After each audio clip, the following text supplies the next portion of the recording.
माध्यम के सभी प्यारे छात्रों का एक बार फिर से स्वागत है और प्रश्नावली 5.3 में आगे बढ़ते हुए अब हम प्रश्न 2 का ये तीसरा सवाल अच्छे से हल करना सीखेंगे। तो इसमें प्लस प्लस प्लस करके हमें योगफल ज्ञात करना है। तो ये एपी ही है, ये आपको पहले से ही मान के रखना है कि ये समांतर श्रेणी ही है, तभी तो हमसे योगफल पूछा है। तो इसमें कोई संदेह नहीं होना चाहिए कि ये एपी है या नहीं है, ये एपी ही है। ठीक है। अब योगफल हम कब ज्ञात कर सकते हैं? जब हमें पदों की संख्या पता हो कि टोटल एपी में कितने पद हैं। लेकिन प्रश्न 2 में ये हमें बताया ही नहीं गया है कि टोटल कितने पद हैं, बस आखिरी वाला पद हमें दे दिया गया है। तो इसी की हेल्प से हम पता कर लेंगे कि इस सवाल में टोटल कितने पद हैं। जब पद पता चलेंगे तो उतने पदों तक का हम योगफल ज्ञात कर लेंगे। देखो कैसे करेंगे, बस ध्यान से देखते रहना। सबसे पहले जो दिया है वो लिखेंगे। ये पूरा जो है ये एपी है, तो इसको लिखेंगे -5 प्लस कोष्टक में है -8 प्लस कोष्टक में है -11 प्लस फिर डैश डैश डैश प्लस फिर -230। ठीक है। तो जैसे ही आपको एपी दी जाए तो आपको सबसे पहले इसका प्रथम पद और सारवंतर निकालना है। तो आप हेडिंग डालोगे प्रथम पद। ठीक है। तो हमने यहाँ पे लिख लिया प्रथम पद। प्रथम पद को हम ए से दर्शाते हैं, तो ए बराबर कितना है? पहला नंबर का जो भी पद है -5 वो अपना प्रथम पद होता है। इसके बाद अब हम हेडिंग डालेंगे सारवंतर डी।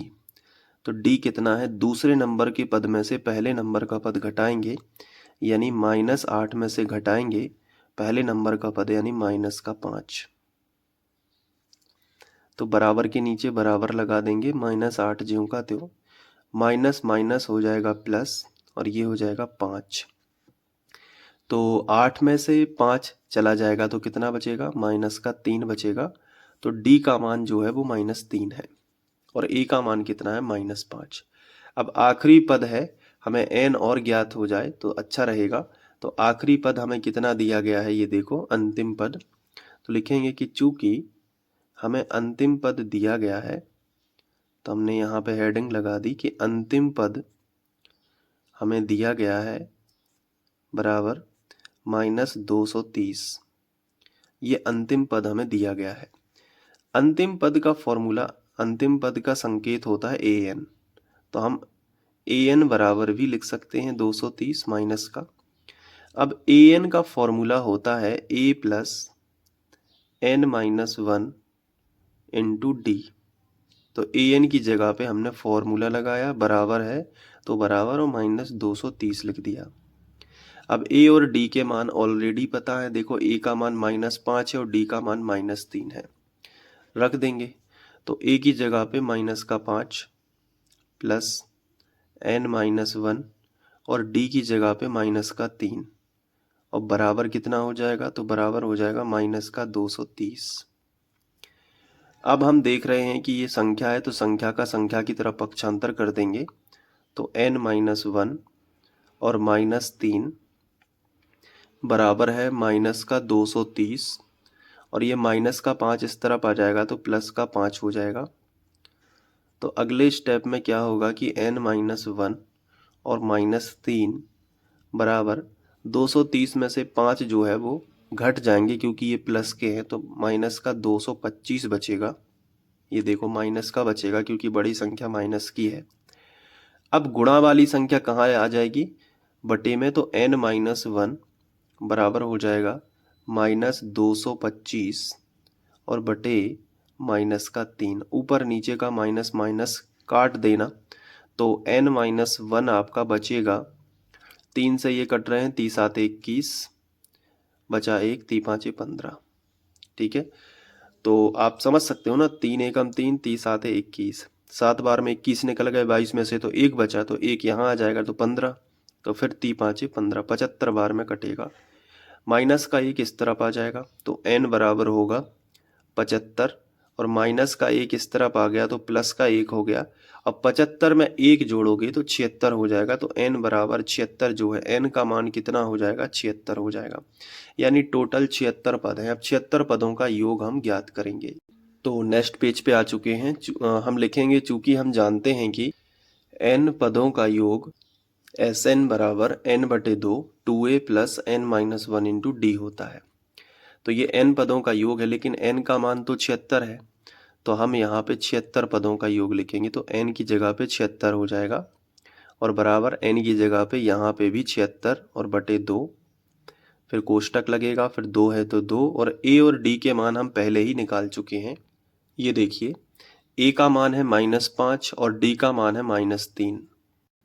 तो यहाँ पे हम a की जगह पे रखेंगे -5 प्लस, और n की जगह पे तो हम 76 ही रखेंगे -1, और d की जगह पे हम -3 रख देंगे, जो कि d का मान हमने निकाला है। कोष्टक बंद हो जाएगा। अब s 76 आगे लिखेंगे बराबर 2 से 76 कट रहे हैं तो काट दो, 2 तिया 6, 3 बार में तो 6 निकल गया, 1 बचा, 2 अट्ठे 16, 38 आ जाएगा ये। फिर कोष्टक, अब ये देखो कोष्टक तोड़ दो, 5 दूनी 10, तो माइनस का 10 हो जाएगा ये, प्लस है तो प्लस, 76 में से 1 घटाओगे तो 75 आ जाएगा, और कोष्टक में क्या है? माइनस का 3 है, तो गुणा करके -3 कर दो। चलो, अब इनका गुणा होगा पहले, फिर जोड़ना होगा, ध्यान रखना। तो S 76 बराबर 38। अब यहाँ पे देखो माइनस का 10 तो ज्यों का त्यों, अब 75 तिया, तो पहले तो प्लस माइनस का माइनस, अब 3 5 15, 15 की 5, हासिल आ जाएगी 1, और 30 आते 21 और 1 22, तो 225 होता है 75 तिया। अब इसके बाद 225 भी माइनस का है और 10 भी माइनस का है, तो दोनों क्या हो जाएंगे? दोनों जुड़ जाएंगे। तो यहाँ पे हो जाएगा -25 और 10, बताइए कितना होगा? तो यहाँ पे 235 हो जाएगा। माइनस का 25 में 10 जोड़ेंगे तो 35 हो जाएगा। अब 38 में गुणा करेंगे 235 का, तो देखो आंसर तो माइनस में ही आएगा, क्योंकि यहाँ माइनस लगा है और यहाँ प्लस माना जाता है, तो माइनस में ही आएगा आंसर। अब 38 का गुणा करेंगे 235 में, तो आप गुणा कर लेना, 8930 आएगा। ठीक है, गुणा करते तो बन जाएगा 38 गुणित 235, तो ये टाइम बचाने के लिए डायरेक्ट लिख दिया। आगे हम लिखेंगे कि अतः 76 पदों का योगफल और -8930 होगा। तो अब अच्छे से नोट करने के लिए मैं आपको एक एक स्टेप बाय स्टेप दिखा देता हूँ। तो यहाँ से लिखना स्टार्ट करना है, इसके बाद यहाँ पे, फिर इसके बाद यहाँ पे, फिर यहाँ, और अंत में यहाँ पे। तो अच्छे से कर लेना, ठीक है, एक बार रफ में प्रैक्टिस कर लेना।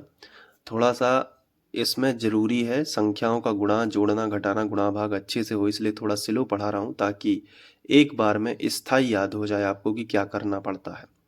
हर सवाल आप खुद से भी कर सकते हो, ज़रूरी नहीं है कि आप प्लेलिस्ट से एक विधि के सारे वीडियोस देखो।